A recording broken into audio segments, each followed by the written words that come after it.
Hey guys, what's up? Alex Scott here with Consordini.com. Thanks so much for checking out another one of our studio gear reviews. Today we are talking about the Art Pro MPA Tube Preamp. You can see it in my rack right here behind me, and in just a minute we're going to move the camera over so you guys can hear a couple of sound sources through this preamp. Fabulous preamp. It's not exactly a clone of any particular piece of vintage gear. It's just it's an all-tube, real proper high-voltage tube preamp. That's definitely going to be a step up from any of your basic like preamps that are built into interfaces or preamps in like little portable recorders or anything like that. This is definitely going to be a bit of a notch above in quality. It does have some really cool and unique features like mid-side decoding built into it, so you can do mid-side miking if you have the mics necessary to do that, and it'll decode it into a stereo signal all within the unit itself. We've got variable impedance, we've got tube kind of drive function that we'll show you guys here in just a second. Really, overall, just a fabulous sounding preamp. Comes with pretty decent tubes, stock too. Although you can, swap out tubes to your heart's content. I've definitely read some posts on forums and stuff about how swapping out for old Telefunken or Mullard tubes can definitely change the character of the sound a bit. And that's pretty easy to do. You just take the top off the unit and swap the tubes out and pretty much go from there. But let's move the camera over and check this preamp out in a little bit more detail.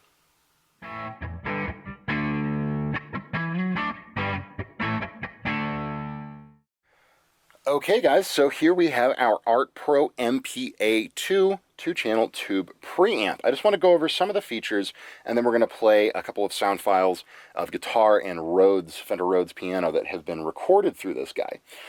So obviously we have our gain, we have impedance selection, that's input gain, impedance selection, and then output level. Now, there's actually a tiny bit more to this than meets the eye, because the harder you drive the gain in this unit, and then the more you bring the output level back, you see this tube warmth meter here. It will actually show you, separate from your actual output that's displayed on the VU output or input, you have this tube warmth metering, and that's going to show you how hard you're driving the tube in the preamp circuit, which is a really handy feature. And sometimes if you're trying to drive a preamp, you're not sure where in the chain, if you're hearing a little bit of distortion or too much distortion, usually you're like, oh, I'm going to drive it really hard, and then it starts to really crackle, and you're like, oh, better back it off. Sometimes it can be a little bit tricky to figure out, well, is the mic just being pushed hard, or am I really driving the preamp too hard, or are the converters doing something weird? With this, you actually have this tube warmth, and you can see when it peaks out at red, you actually have tube distortion, where it crosses the line from saturation or a little bit of THD into actual full-on distortion. And you can use that one of two ways. You can use that to really dial in how hard you're pushing the tube, or if you're wanting to do distortion, you can you can really push the gain all the way and then really pull back the output level and make sure that you're getting the type of distortion that you want. So that's a really handy feature.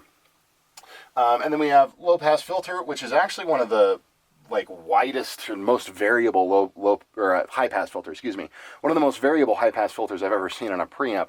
It goes from sub 20 hertz all the way up to 200 hertz. So you can actually even do a little bit of almost tone shaping there if you wanted to. You can really eliminate a lot of that low end or just a little bit and really dial that into taste, which is great. Then you have some really cool switches here. You have plus 20 dB gain. So if you're recording like a really quiet source, maybe a really intimate vocal, or something like a Fender Rhodes piano that's a totally passive instrument, you can add 20 dB of gain to bring that up to level. Alternatively, you can use that gain switch to drive the tube way harder than you can at the normal gain stage, okay?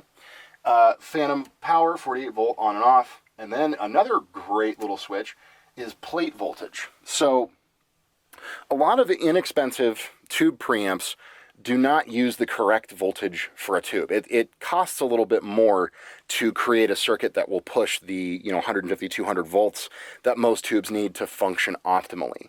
And the sound is a little bit different. When you're running a tube at a much lower voltage, it has a particular characteristic, and then when you get it up to really high voltages, you know, kind of correct quote-unquote operating voltages, it has a more hi-fi kind of sheeny sound to it. And this allows you to select whether you're running at a normal plate voltage, which I believe is like 70 or 80, which is a little bit low, but decent. But then if you want, you can kick it into that high voltage mode, and it's going to send full voltage to that tube, so you can really, you know, kind of soak the tube for all it's worth. Now you do also have a DI input over here, which is great. This thing sounds fabulous on bass DI.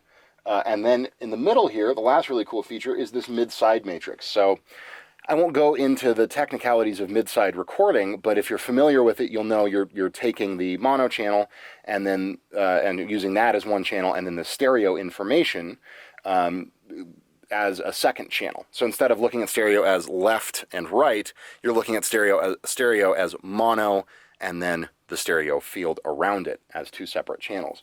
So you can actually set up a mid-side mic situation, you know, with a cardioid in the middle and then the figure 8 off axis, and plug those in and then run a mid-side run the mid-side matrix processing through this box, and it will actually come out the other end as a normal left and right signal. So that's an incredibly handy feature if you do MS recording, which I definitely do sometimes. It sounds really cool on piano. I'll even do it with vocal occasionally if I want an interesting vibe to a vocal. And you can do all of that in the box here. So now that we've gone over the features, I want to just go ahead and show you, or play a couple of audio files for you guys so you can hear some guitars and some Rhodes that have been recorded through this unit and get a feel for how it sounds.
So there you go, the Art Pro MPA II Tube Preamp.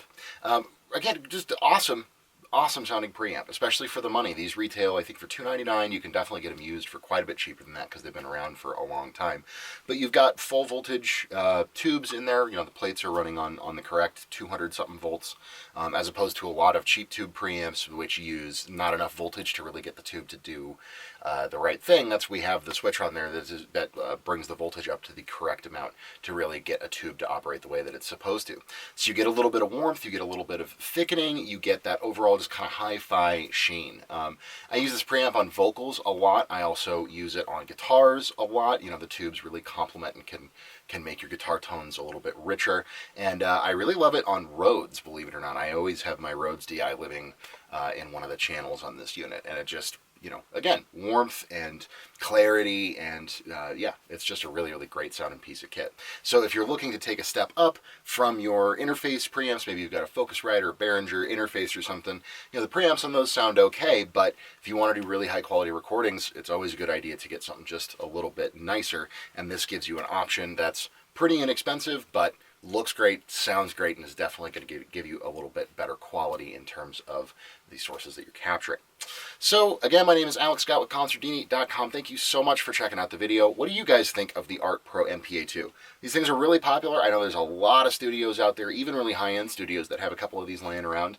Do you guys own one? Have you used one before? What do you think of them overall? We would love to hear any thoughts or opinions you have. Just join the conversation in the comments down below the video. Thanks again so much for watching, and we will see you next time.